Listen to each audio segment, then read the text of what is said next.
家好，我係今晚嘅訪問主持 Gary，咁我邀請咗我朋友阿 Ken 嚟接受我訪問，咁佢亦都係我嘅同事兼朋友啦，咁佢亦都喺消防處做咗30幾年㗎啦，咁所以咧佢亦都擔任過好多消防處唔同嘅崗位，咁所以咧我特登咧邀請佢嚟接受呢個訪問。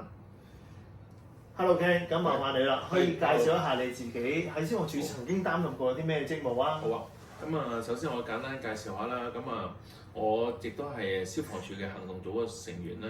咁啊，都隸屬前特種救援隊啦。咁現任亦都係公路及鐵道拯救專隊嘅成員啦。咁如果喺培訓方面，咁我亦都係一個前體能嘅消防教官啦。同埋咧就係伙伴團隊一個心理輔導員。咁除此之外咧，我亦都係前消防職工總會嘅理事啦。咁啊一個倉落主任啦。咁亦都被委派過去呢個上海同埋北京嘅國家行政事務學院做交流。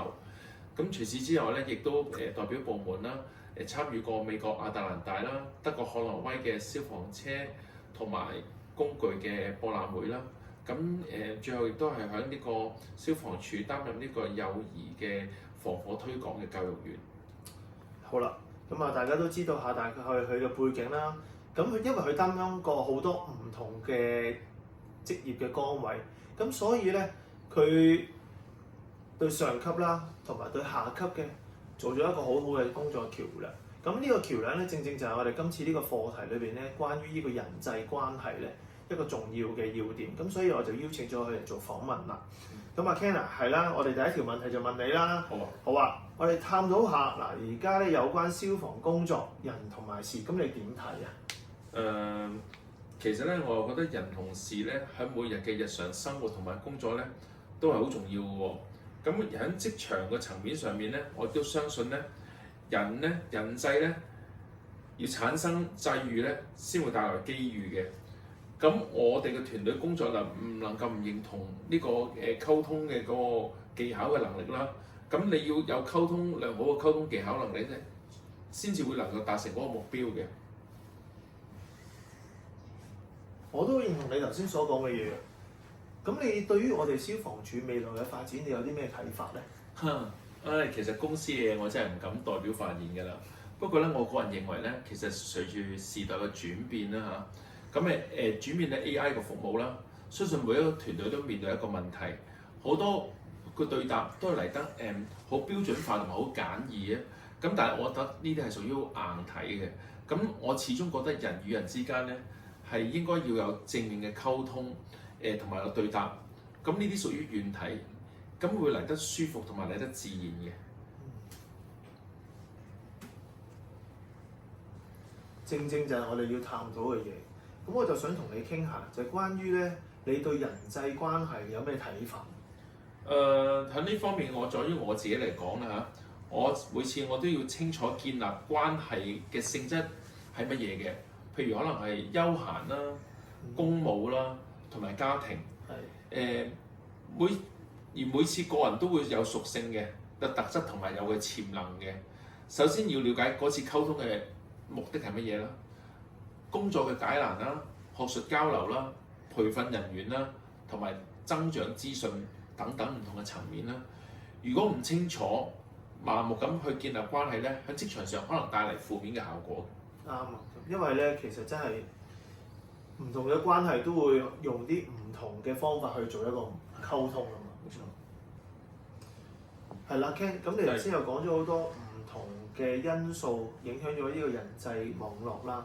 咁你覺得我哋消防處咧嘅人際網絡上邊咧有冇啲咩特別嘅需要咧？其實我又覺得冇乜話單一職業嘅，其實每一個工種都有佢唔同嘅知識同埋領域嘅。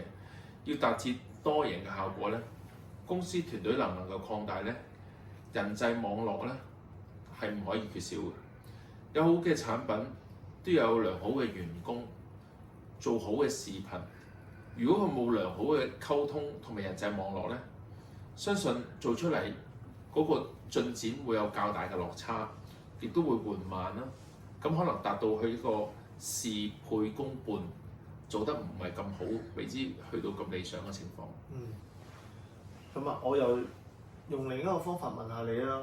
咁咧，你喺你人生裏面，又或者係消防嘅生涯裏邊，最失落、最困難嘅挫折上邊咧，你係用啲咩方法令到你自己能夠跨越過去咧？我諗莫過於可能喺行動過程遇到嘅困難啦，同埋個人晉升嗰啲情況咧，會帶嚟一啲負面嘅情感啦。咁我會取向都係同我屋企人啦，同埋我身邊嘅好朋友啦，係溝通多啲，梳理下情感。咁但係我覺得最重要一樣嘢就係要揾出問題所在，盡快修正翻。亦都要俾件事，俾時間去行件事，消化咗先。咁正所謂好多年青人都講咯，嚟都嚟啦，有咩好驚啫？咁我哋都唔使太大擔心。其實順其自然啦，啲嘢。係啊，冇錯，係啊，冇錯。咁啊，而家新一代嘅消防員出現晒啦，我哋已經算係老一輩㗎啦。咁我哋有咩可以俾啲意見我哋新一輩嘅消防員，同我哋講解下？佢哋又因為佢哋自己嘅特質，加埋啲人際網絡，令到佢哋喺工作上面咧攞到啲成功感同埋滿足感，更加能夠令到佢哋投入喺呢個消防工作裏邊咧。我諗喺呢度有啲分享，可能都係希望佢哋多聽啦、多睇、多練習啦。成功咧就其實都冇乜不二法門嘅。咁最緊要我就會覺得，如果你喺一間公司要做得長，同埋會行晉升一條線路咧，就真係要擺多少時間同唔同崗位、唔同職系嘅人士多啲溝通，咁嗰度會較為理想啲。咁同埋都係嗰句啦，輸贏又好小事，做嘢就真係唔好怕蝕底。好啦，咁我已經唔嘥時間啦，我問到最後一條問題啦。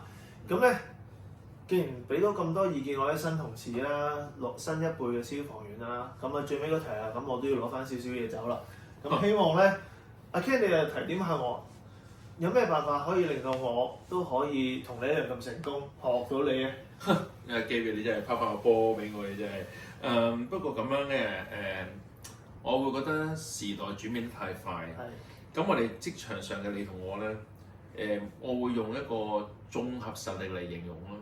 咁去提升自己，加強我哋喺市場嗰個競爭力嚇咁樣樣。因為我哋其實個年紀都係好後生，所以我覺得競爭力幾緊要。係咁樣。啱，即係我哋唔好固步自封啦，多方面學習，好似嗰啲後生仔咁學多啲嘢，向佢哋都有嘢俾我哋學到嘅其實。咁所以我哋多方面去學習，令到我哋咧可以攞多啲新知識，從而咧佢哋成長，我哋都可以一齊成長，係嘛？好，咁我哋今日都多謝阿 Ken 為我哋大家分享咗咁多嘅人際關係嘅知識啦。好啦，做最尾最緊要嘅一樣嘢，好就係為咗頒獎俾你啦。好，多謝晒你。好，拜拜。拜拜。